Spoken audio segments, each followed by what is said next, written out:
quero falar com você hoje sobre 3 grandes ensinamentos do apóstolo Paulo.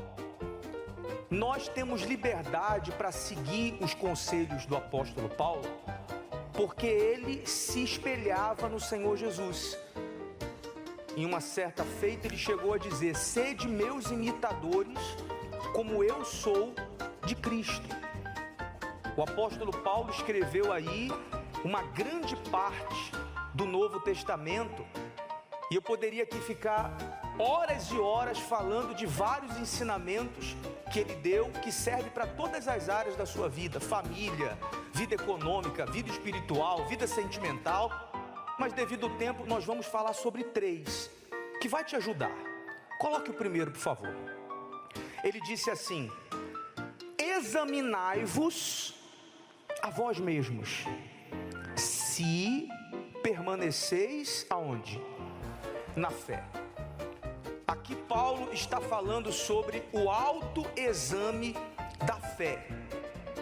Veja que o texto é claro: examinai-vos. Ou seja, não é alguém que deve fazer isso por você, é você mesmo. Quando eu entrego o controle da minha vida na mão de outras pessoas, elas vão decidir o meu futuro com as suas opiniões. E é muito complicado quem chega nesse nível espiritual de tudo que ela vai fazer, ela precisa da aprovação de terceiros. Enquanto alguém não diz o que ela tem que fazer, enquanto alguém não dá o parecer dela, ela não consegue tomar decisões. Ela vive em função dos outros. É uma coisa que nós temos que ter muito cuidado, porque as pessoas, elas vão dar o parecer delas com respeito a você, a depender da fé que elas têm, ou da fé que elas não têm. Então, você pode se preparar para o pior. Eu conheço pessoas que vivem perguntando: fulano, o que você acha de mim? O que você acha que eu tenho que fazer? Esses dias, não foi aqui não, foi antes de chegar aqui, uma senhora chegou para mim e falou assim: pastor, olha para mim, pastor Menezes. Eu falei: eu estou olhando, senhora.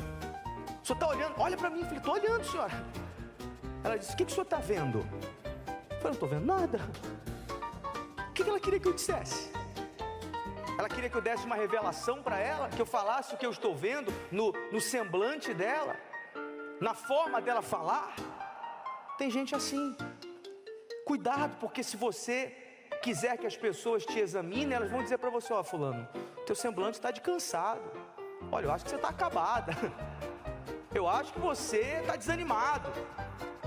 E a opinião das pessoas pode colocar você mais para baixo. Entenda uma coisa: quem faz o exame é você.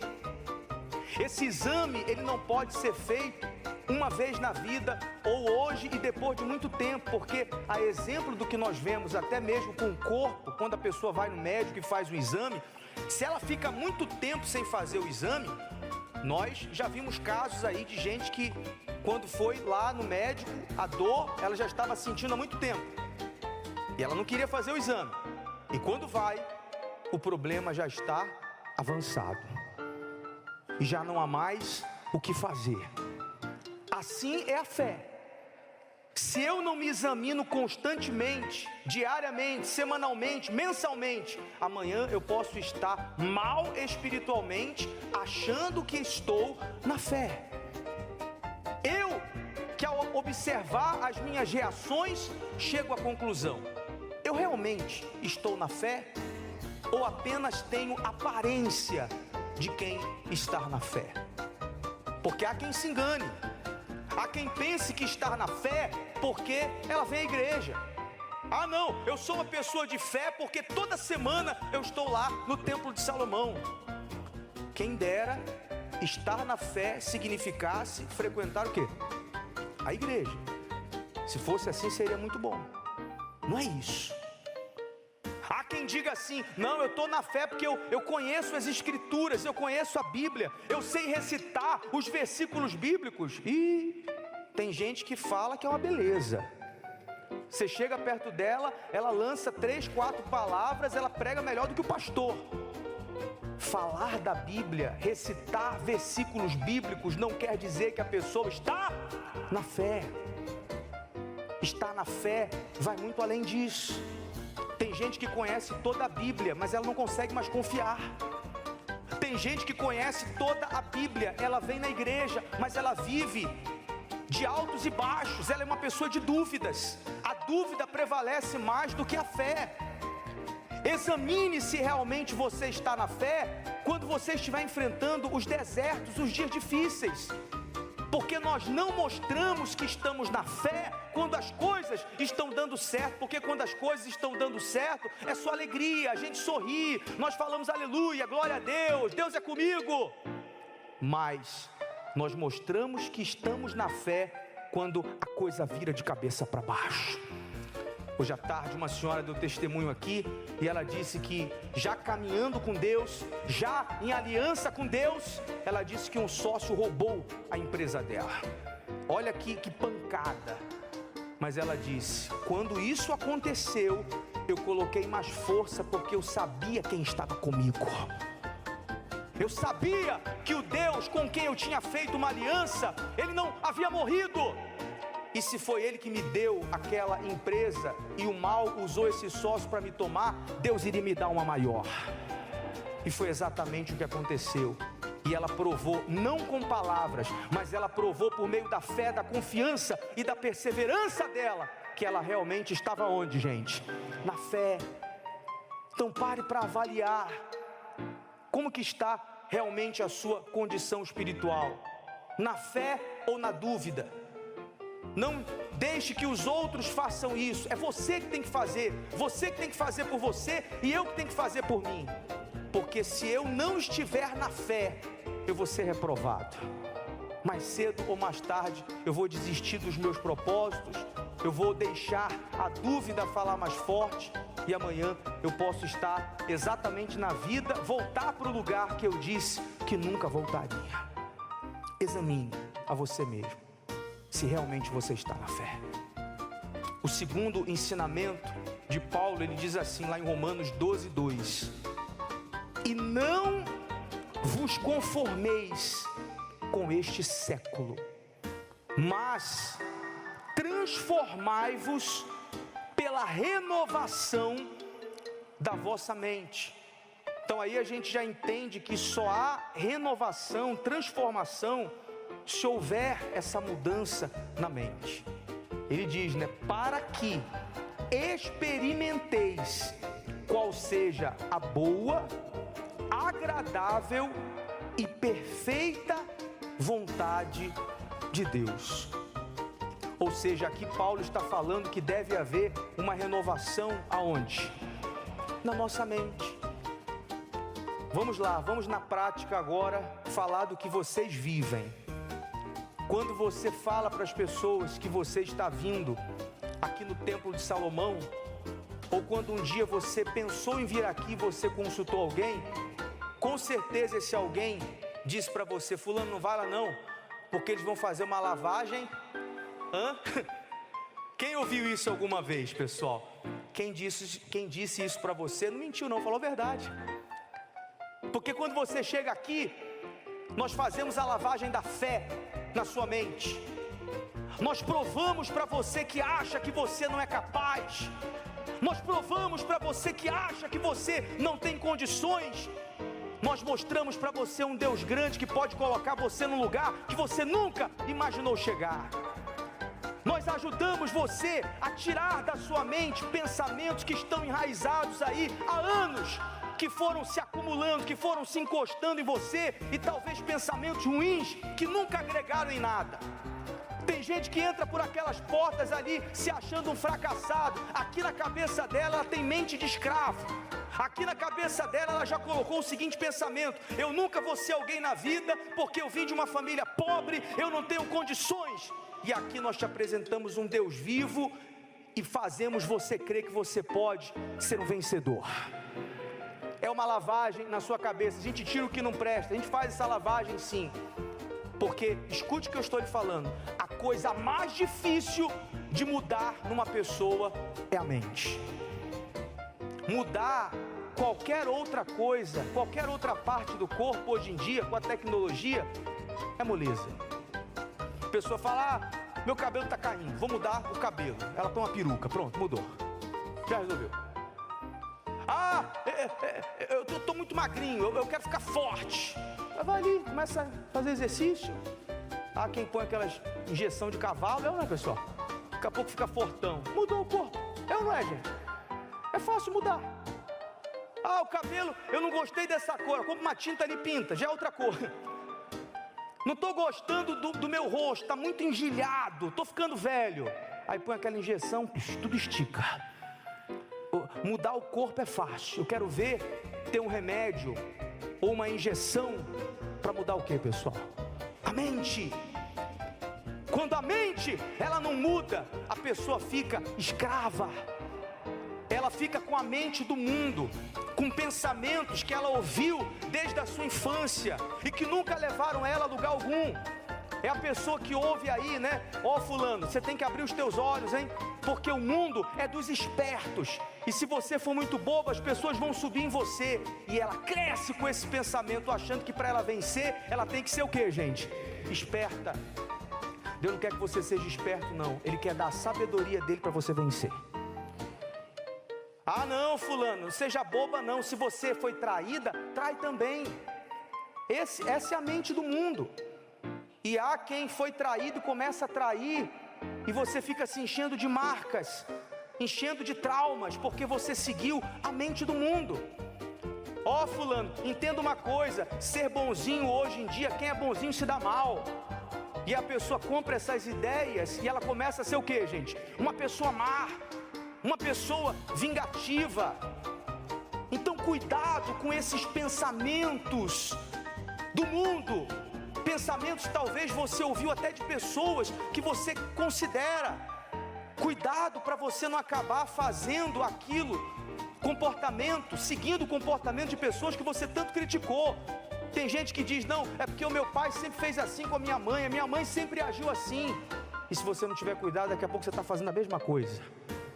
Porque você viu aquilo e você seguiu da mesma forma. Mude a sua mente. Tem que haver renovação na sua mente. Até lembrei hoje aqui de uma história que dizem, né? Que o rapaz, jovem de casado, ele não entendia porque toda vez a esposa dele, quando ia fazer o pernil, ela cortava as duas pontas do pernil. Aí de tanto ele ver ela fazendo assim, ele perguntou para ela, por que você sempre corta as pontas do pernil? Aí ela disse, não, porque a minha mãe sempre fazia assim. Aí ele, um dia, na casa da sogra, falou para a sogra, minha sogra, por que sempre você corta as duas pontas do pernil e a minha esposa segue isso?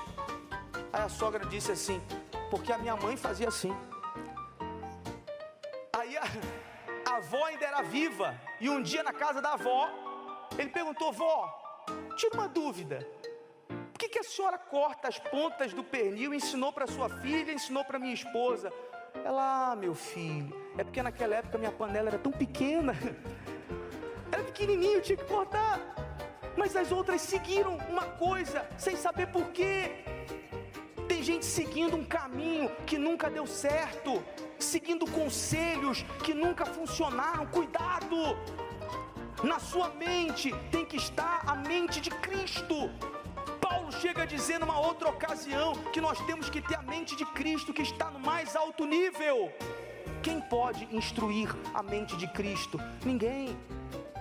Se essa renovação não acontecer em você, você vai estar aqui dentro da igreja, seguindo o caminho da mente humana. Há aqueles que ainda têm aquela mente, aquele pensamento horrível de achar que Deus não é com ela, porque o bolso ainda está vazio. A sua riqueza não está no seu bolso. A sua riqueza não está na marca do seu carro.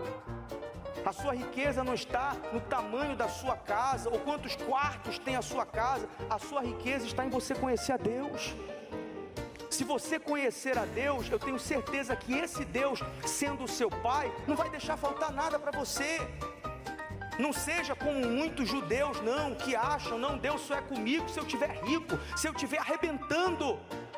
Tem gente que tem dinheiro e está mal, porque ela só tem dinheiro. Ela tem dinheiro, mas ela não tem paz. Ela tem dinheiro, mas ela não tem alegria. Ela tem dinheiro, mas ela não tem felicidade. Ela tem dinheiro, mas ela tem insônia, porque o mal sobrecarrega ela de tantas acusações que nem em paz ela consegue dormir à noite. Então, lave a sua mente desses pensamentos errados, de que eu tenho que vir na igreja só para buscar as bênçãos. Cuidado, porque as bênçãos elas vêm e elas vão. Você tem que vir na igreja para buscar o Espírito de Deus. E é o Espírito de Deus que não vai deixar faltar nada para você. Inclusive, eu já aproveito esse momento para deixar bem claro, né? Aproveito aqui para estender o convite com respeito a essa quarta-feira. Quarta-feira passada, o bispo Renato começou o estudo do poder do arrependimento. Eu estava aqui junto participando da reunião e eu confesso para vocês que foi uma das quartas-feiras mais fortes, com a direção que foi passada, essa visão do arrependimento, essa visão de você ser rico do lado de dentro. Muitas pessoas não vieram, caiu uma chuva muito forte. Se empenhe para você estar nessa quarta-feira. O assunto vai ser exatamente esse, o arrependimento que muda tudo. Muitas pessoas ainda têm uma visão errada com respeito ao arrependimento, por isso que a vida de muitos está travada ainda. Se empenhe para você estar aqui nessa quarta-feira. Liberte-se do pensamento que basta vir buscar uma bênção e eu estou bem com Deus. Deus tem que estar dentro de você. Amém, pessoal? Renove a sua mente.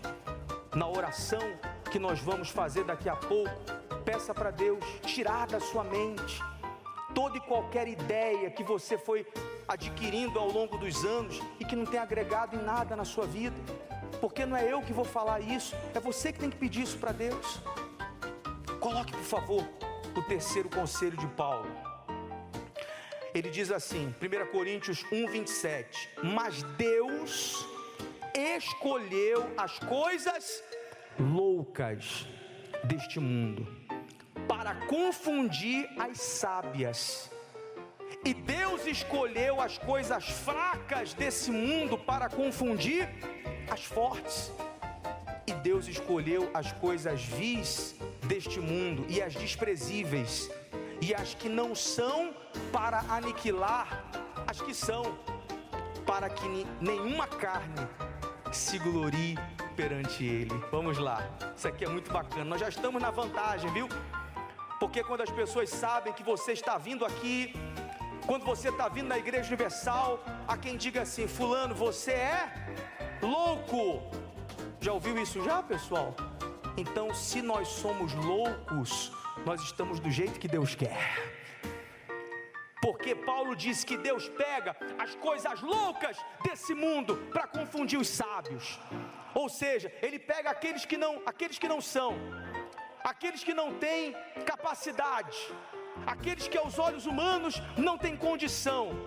Deus não usa os critérios, tá aí ó, Deus não usa os critérios humanos. Os critérios humanos às vezes dizem, tem que ser assim para vencer, tem que ser assado, tem que ter formação, tem que falar tantos idiomas, tem que ter dinheiro, tem que ter um amigo. E Deus, o critério de Deus é o seguinte, se Ele te escolher, você vai arrebentar. Se você se fizer um escolhido, você pode não ter nenhuma condição, Deus vai dar condição para você. Eu fico imaginando, pessoal, a cara dos irmãos de Davi, quando viram o profeta chegar lá para ungir, para escolher um rei, e falaram para o pai de Davi, cadê os teus filhos? E aí o pai de Davi foi apresentando os mais prováveis, né? Os mais guerreiros, os mais bonitos. E chegaram, ó, tem esse aqui. E o profeta, não, esse não quero esse não. Ah, tem outro aqui, esse aqui é mais forte. Não, também não quero esse não. Ó, tem outro aqui. Não, esse aqui eu também não quero. Quando acabaram os filhos, o profeta perguntou, acabaram os teus filhos? E aí ele disse, não, tem, acho que até esqueceu o nome na hora, né? Tem Davi, está lá com as ovelhas. Imagino que deve ter falado até num tom de desânimo, como quem diz, não é ele que ele vai escolher. Tem Davi, está lá com as ovelhas, o pequenininho, o pastorzinho de ovelhas. E o profeta falou: pode trazer, porque é ele que eu vou ungir como rei. Era o improvável, era o que ninguém acreditava, mas Deus queria escolher ele, e ele foi escolhido para ser o rei de Israel. Tem gente aqui assim, ninguém acredita em você. Você é aquele que ninguém escolhe para nada, é aquele que todo mundo coloca de escanteio, é aquele que ninguém leva a sério. Não tem problema, se você manter a sua aliança com Deus, quem vai te honrar não são as pessoas, é Deus que vai honrar você. E amanhã você vai estar aqui no altar testemunhando. Amanhã quem não acredita em você vai ligar a televisão e vai dizer: olha, não é a Maria, olha aí, não é o fulano. Ninguém acreditou nela, ninguém acreditou nele, mas Deus acreditou.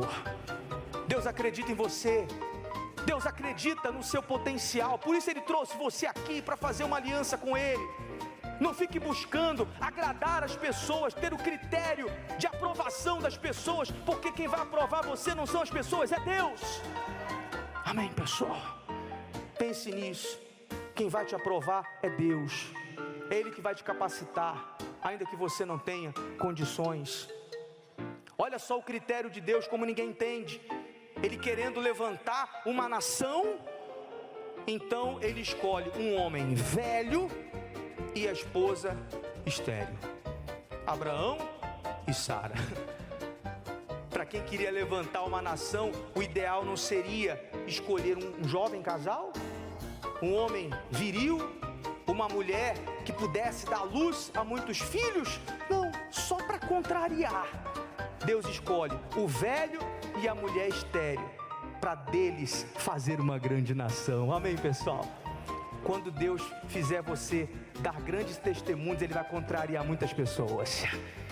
Ele vai contrariar pessoas que disseram que você nunca ia conseguir.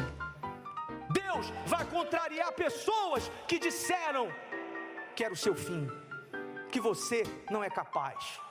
Deus vai fazer isso para confundir essas pessoas. Eu sei que os sábios desse mundo não gostam de assumir, e às vezes nunca vão assumir, mas eles vão viver para ver o seu testemunho. Amém, pessoal? No ano de 1992, saiu uma matéria em uma época, em vários lugares, que disseram assim: a Igreja Universal tem curto tempo de duração. 92. Quem disse isso? Quem, criou essa notícia e essa matéria? Viram depois de 34 anos a igreja que disseram que tinha curto prazo de validade, está espalhado no mundo inteiro ganhando almas. Amém, pessoal? Esse é o nosso Deus. Ninguém acreditava no bispo quando ele começou o trabalho, porque diziam: ele não tem futuro. Deus está usando ele hoje para nos abençoar. E eu creio que quem não acredita em você, Deus vai te usar amanhã para dar emprego para essas pessoas. Deus vai te usar amanhã para poder estender as mãos para essas pessoas. Você vai ser como José. Eu fico imaginando, quer dizer, a Bíblia diz exatamente como ficou a cara dos irmãos de José, que prenderam ele, venderam ele como escravo, depois viram ele voltar, não como escravo qualquer, mas como governador do Egito. E falaram: agora José vai nos prender, José vai se vingar. José se vingou, pessoal? José disse: não, vocês fizeram mal contra mim, eu vou fazer o bem para com vocês. Isso é pior do que um tapa na cara. Deus vai te exaltar, Deus vai fazer maravilhas na sua vida. E se você crê, fique de pé no seu lugar e diga: eu tomo posse disso. Diga: Deus vai me usar para ganhar muitas almas para Ele, através do meu testemunho. Amém, pessoal? Há quem diga assim: pastor Menezes, eu não sou esse improvável não, eu tenho condições. Então é você mesmo que tem que arrebentar, você mesmo. Só um conselho que eu te dou: as condições que você tiver, se você não é aquele improvável e você tem condições, em nome de Jesus, por favor, não se apoie nessas condições, porque eu prefiro estar apoiado em Deus. E você, pessoal? E você, gente?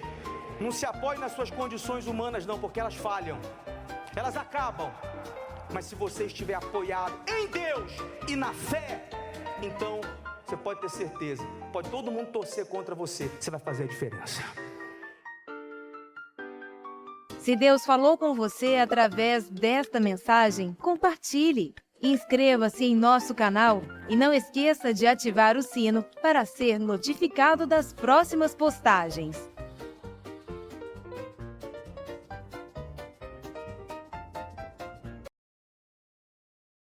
Don't let sin dominate my life.